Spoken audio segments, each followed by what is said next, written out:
Weather update today. Bago matapos ang November, posibleng may bagong sama ng panahon ang babantayan. Ayon sa pag-asa, posibleng magkaroon ng sama ng panahon sa kalagitnaan ng susunod na linggo. Aasahan na papasok ng Philippine Area of Responsibility ang potential na bagyo. NCR Thunderstorm Advisory No. 1. Issued at 10:27 a.m., November 21, 2024, Thursday. Moderate to heavy rain showers with lightning and strong winds are expected over Bulacan and Quezon within the next 2 hours.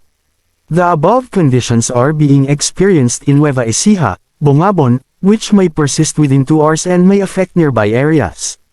Dahil sa pag-airil ng amihan, nanunuot ang lamig na kapag tala ang pag-asa ng pinakamababang temperatura kaninang alas 2 ng madaling araw. Narito ang mga lugar kung saan nakapagtala ng mababang temperatura bilang pagsisimula ng amihan. Baguio 17.4 degrees Celsius.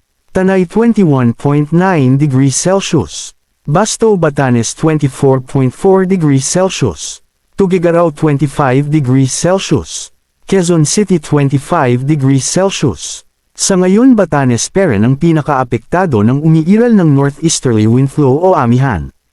Habang easterlies naman ang umiiral sa iba pang bahagi ng bansa. Maapektuhan nito ang Southern Luzon, Visayas at Mindanao. Sa ngayon, hanging amihan ang nakakaapekto sa extreme northern Luzon habang easterlies naman sa iba pang bahagi o nalalabi ng bansa. Asahan din ang light to moderate rain sa ilang bahagi ng Quezon Province, Bicol Region at Eastern Visayas base yan sa Metro Forecast ng Metro Weather. Samantala, uulanin din ang Metro Manila. Paghandaan ang biglaang buhos ng ulan lalo na sa hapon at gabi. Sa nakalipas na 24 na oras, nagpapakawala pa rin ng tubig sa mga dam sa Luzon dulot ng sunod-sunod na dumaang bagyo. Ayon sa Pag-asa, 3 gates ang binuksan sa Binga Dam sa Benguet ang naglalabas ng tubig sa nakalipas na 24 na oras habang tig-2 gates naman ang bukas sa Magat at Ambuklaw Dam. Ginawa ang pagpapalabas ng tubig sa dam dahil sa sobrang daming buhos ng ulan dulot ng sunod-sunod na bagyo.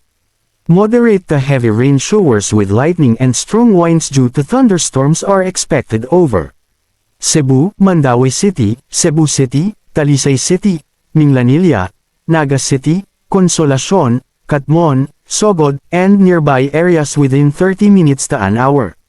The above conditions are being experienced in Cebu, Cordova, Lapu-Lapu City, Liloan, Compostela, Danau City, which may persist within 30 minutes to an hour and may affect nearby areas. Manatiling nakatutok sa Weather Balita para sa bago pang updates. Don't forget to subscribe. Thank you for watching. Be safe.